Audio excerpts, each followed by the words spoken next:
Ladies and gentlemen, Garfield and friends. We're ready to party! We're ready to party, we're ready. I hope you bring lots of spaghetti. I'm scared. Come on in, come to the place where fun never ends. Come on in, it's time to party with Garfield and friends. Dancing, Fiesta! romancing, Siesta! samba, La Bamba! Ay caramba! Disguises! Surprises! And pies of all sizes! Come on in, come to the place where fun never ends. Come on in, it's time to party with Garfield and friends. Come on in, it's time to party with Garfield and friends. Garfield and friends. Today's show is brought to you in color, unless the artists ran out of crayons.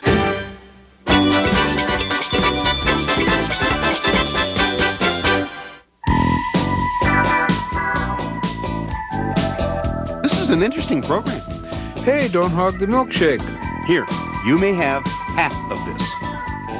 Some experts theorize that there is a central gathering place for all the ghosts and goblins of the world, like a big dispatching station. You were supposed to drink half. I did. The bottom half. Let's watch something else. This show is dumb. A central dispatching station for ghosts. What a stupid idea.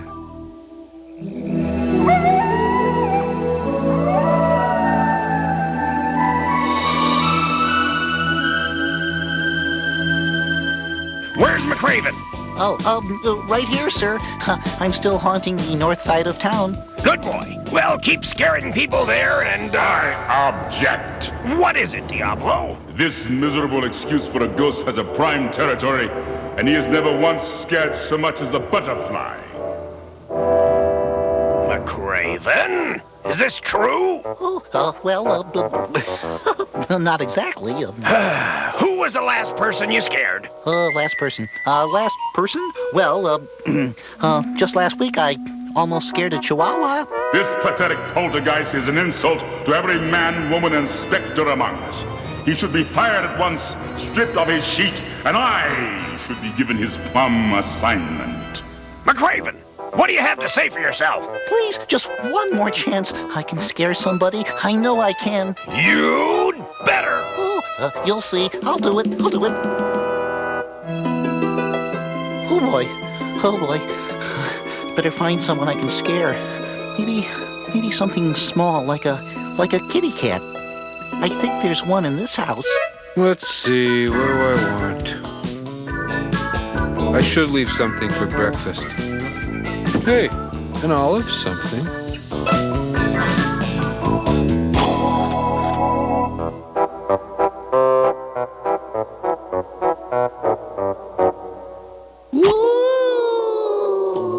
Usually this happens after I eat before bed, not during.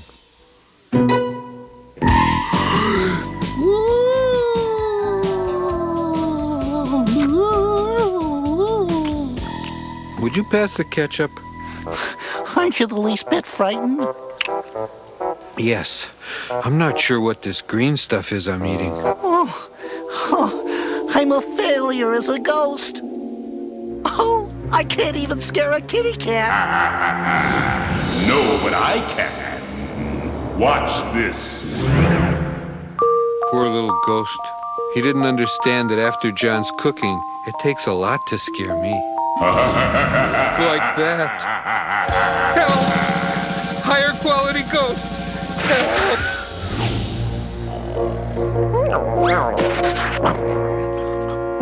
Here, take the dog and leave me.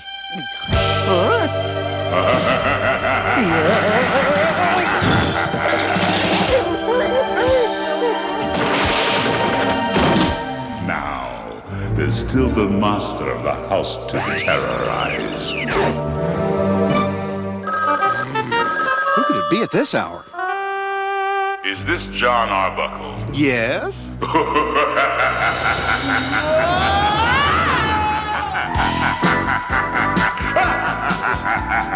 Oh, I love my job. But it's true. My house is haunted by a big, ugly ghost. Right. Listen, don't be wasting your police department's time with nonsense about ghosts. He didn't believe me. Hey, I wouldn't believe a grown man with duckies and horsies on his pajamas. Let me think how to solve this. Maybe I can call the Ghostbusters. Nah, their show is canceled. Oh, you again. Your friend just scared me out of 3 of my 9 lives. Maybe 4. Ooh, well, he's not my friend. He took my job. Yeah, well, he took our house. How are we going to get rid of him? The only way I know to get rid of a scary ghost is to outscare him. Oh, right, me outscare him. Hey, wait a minute. You've given me an idea. I have? Yeah, I need to check the TV listings. Now that I've redecorated to make the place more unlivable, I think I'll stay a while. Maybe, 7,000 to 8,000 years. Oh, goody. Someone else to scare. Oh, it's you. I've already scared you. Have you had the TV on this morning? No. Hurry, my favorite show is on.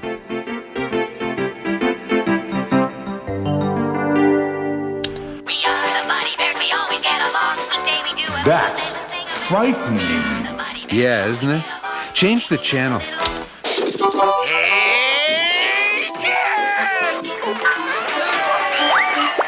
You should see what's on the All Stupid Game Show channel. I don't think I want to. Look at what's on cable. Get that away from me! John's new battery-powered TV. I don't want to look at it! Take that away from me!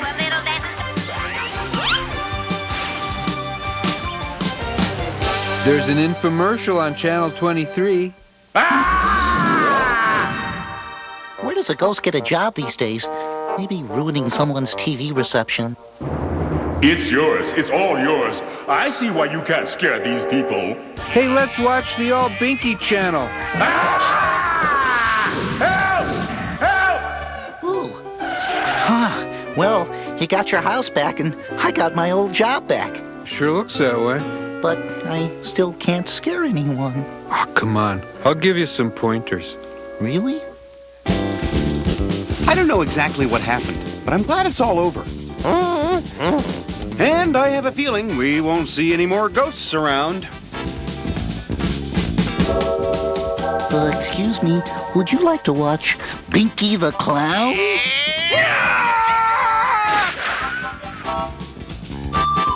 Hey, if he thinks Binky's scary, wait till he sees the 6 o'clock news.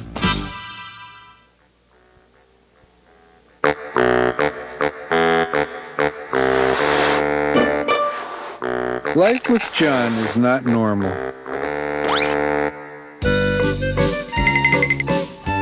Garfield, I'm going to go down to the mall and pep dance in my underwear with a balloon animal tied to my head and a pineapple in each hand.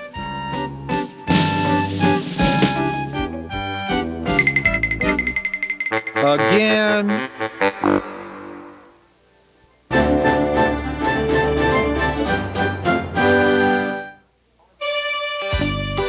On Monday, I went to dive into my waller, executing a perfect jackknife. And it would have been splendid, except that Roy had replaced all my mud with frozen vegetable soup. I'm still getting celery out of my ears. Tuesday, Roy disguised himself as a jungle man and told Wade, Jungle man say wild pumas come, have big teeth, better to eat you with. Wild pumas! Wild pumas!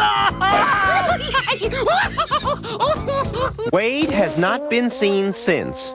Then this morning, he did the lowest thing yet. He secretly replaced Lanolin's regular coffee with new Fernman's crystals. Like, what's so low about that, man? Fernman's makes soap crystals.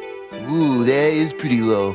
You all right, sis? Of course I'm not all right. That stupid rooster put soap in my coffee. Roy plays tricks on everyone. What are we gonna do about him? Well, that's what this meeting is all about.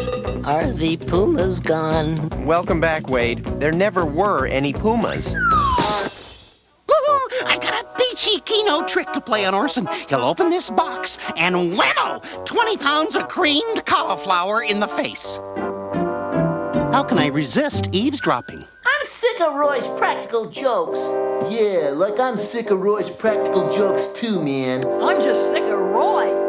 I feel we should always be forgiving and should always have a sense of humor. Ah, good old Wade. I, for one, will laugh a lot when we fire him. Fire me? Yep. Yeah, good idea. Let go. Hold on, everyone. You are not going to fire Roy. Ah, I knew my good friend Orson would stick up for me. I'm gonna fire him. I'm firing him and hiring another rooster tomorrow. Even Orson is against me. You'd really do it? You'd really get rid of Roy? No, of course not. I just wish there was a way to teach him a lesson. Fired, axed, ousted, and after I gave them the best 5 seasons of my life. What am I gonna do? I gotta find another series. I gotta go see my agent. You gotta get me on another cartoon show, Bernie. Roy, pussycat. Look, I'm in tight with all the boys at the network, and I am telling you, sweetheart, nobody's hiring. I don't have to do farm humor. I have sides I've never shown. How about this? Teenage Mutant Ninja Rooster. Very nice. Roy, sweetheart. How about the Little Mer Rooster? Roy Boobala. How about this? G.I. Roy. I command a squadron of 7,428 toys, each sold separately. Roy, honey, baby, booby, you're breaking my heart. I'm sorry. I'm washed up.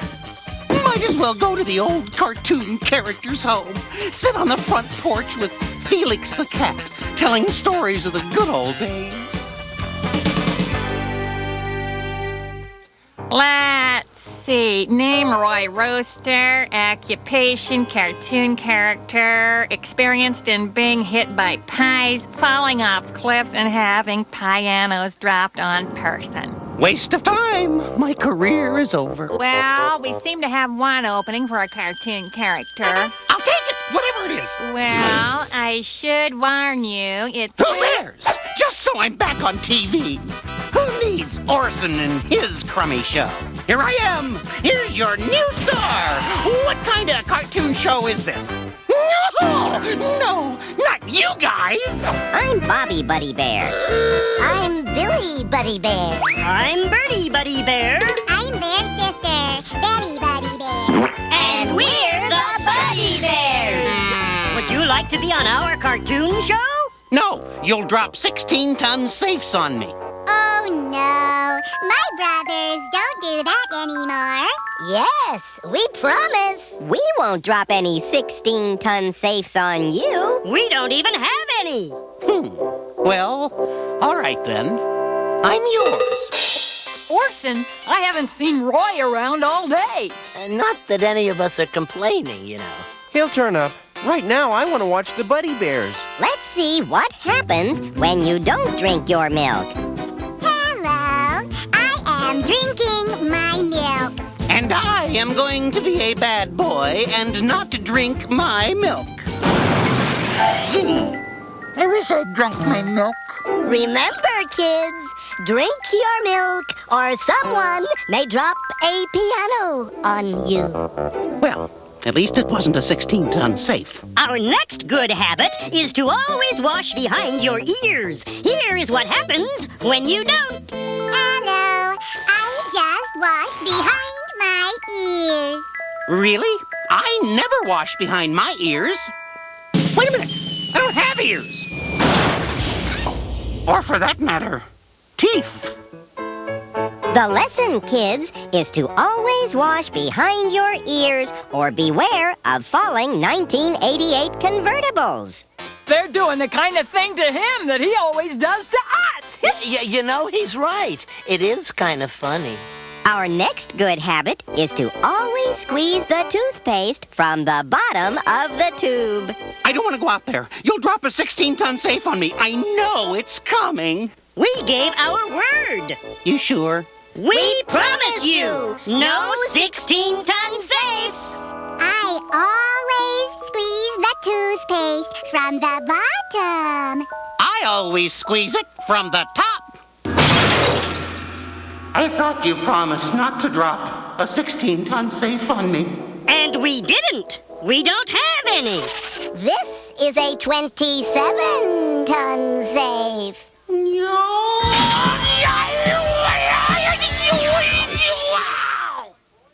Gee, looks like Roy left me a present.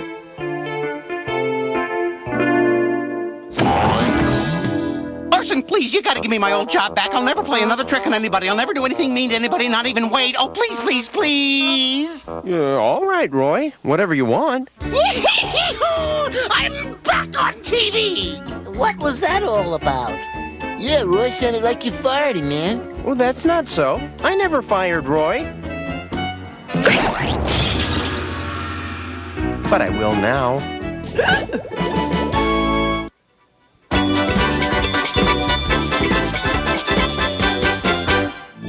In outer space, there are small particles of stone that circulate around the sun. These are known as meteors. When one enters Earth's atmosphere and comes into contact with air, friction causes it to burn up. Sometimes a small piece lands on Earth and is known as a meteorite. 37 years ago, a farmer came across one such piece of molten metal. He had no idea what it was at first.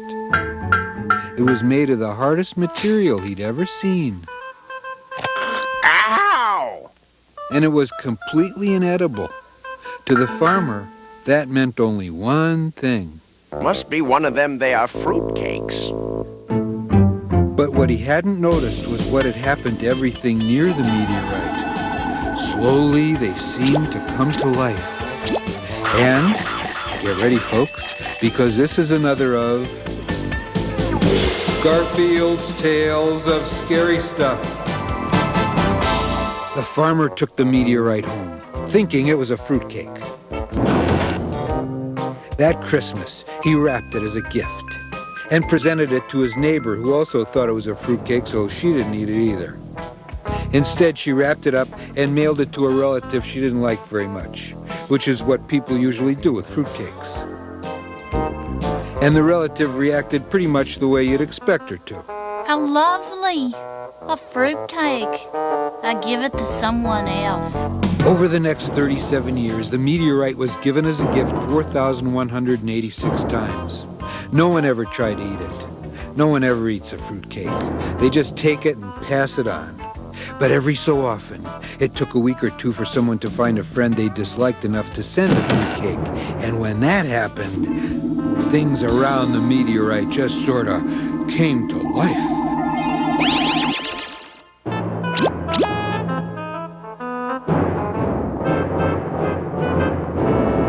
Finally, a week ago Tuesday, a package arrived at the home of John Arbuckle. Package for you, Mr. Arbuckle. Well, thank you. Sounds like either a ton of lead weights or a fruitcake. Get it off me! Get it off me! Arbuckle opened the package to discover Aunt Edna sent me a fruitcake. What did you ever do to Aunt Edna? Fruitcake. One of only 3 foods in the world I won't eat. Raisins and snails.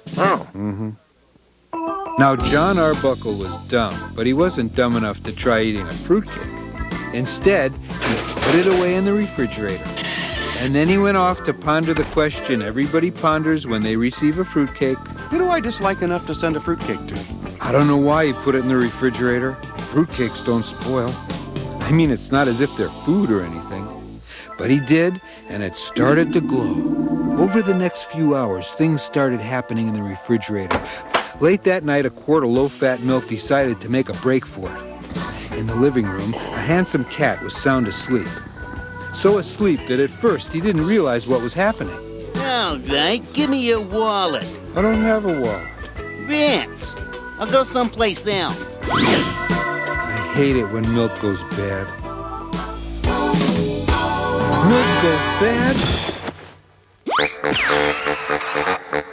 Odie, the milk carton just ran by. We have to find it.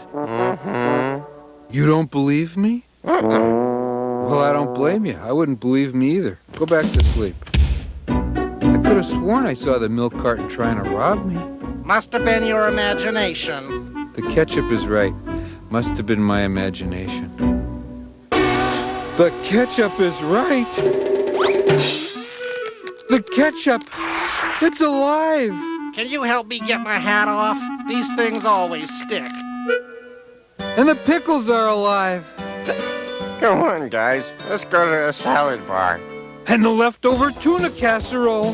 Hey, that's the cat that keeps cleaning out our home. Calm down. Don't flip your lids.